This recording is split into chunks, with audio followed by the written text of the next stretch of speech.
প্রায় ২ কোটি মানুষের স্বপ্নের শহর ঢাকা, তবে প্রতিনিয়ত যানজট, অপরাধ আর ট্রাফিক নৈরাজ্যে ধুঁকতে থাকা এই মেগাসিটিকে প্রযুক্তির মোড়কে শৃঙ্খলায় আনতে এবার নেওয়া হচ্ছে এক বিশাল উদ্যোগ।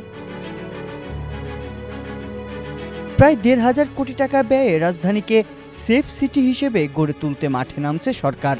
শহরের ৪,০০০ গুরুত্বপূর্ণ পয়েন্টে বসানো হচ্ছে ১৫,০০০ কৃত্রিম বুদ্ধিমত্তা সম্পন্ন বা এআইসিসি ক্যামেরা।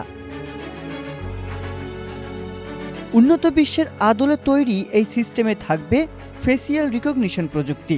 ক্যামেরার সামনে কোনো অপরাধী এলে জাতীয় পরিচয়পত্রের সার্ভারের সাথে মিলিয়ে মুহূর্তেই তাকে শনাক্ত করবে এআই। বাদ যাবে না ট্রাফিক আইন লঙ্ঘনও। এআই নম্বর প্লেট স্ক্যান করে সরাসরি মালিকের মোবাইলে পাঠিয়ে দেবে জরিমানার নোটিশ।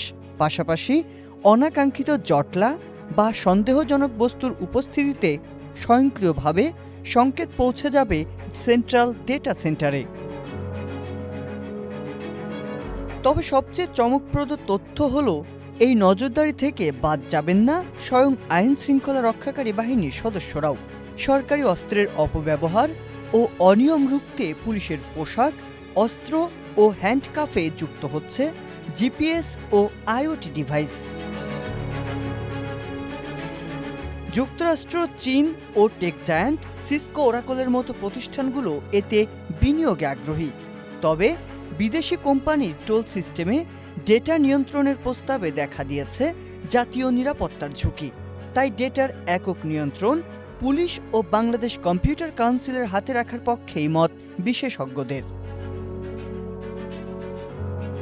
ইতিমধ্যে বুয়েটের সহায়তায় ৮টি মোড়ে সাফল্য পেয়েছে এই প্রযুক্তির মহড়া। কিন্তু প্রশ্ন থেকে যায়, যানজট আর অপরাধের এই নগরীতে সেফ সিটি প্রকল্প কি সত্যি আনবে কাঙ্ক্ষিত শৃঙ্খলা, নাকি আটকে থাকবে সম্ভাবনার ফাইলেই?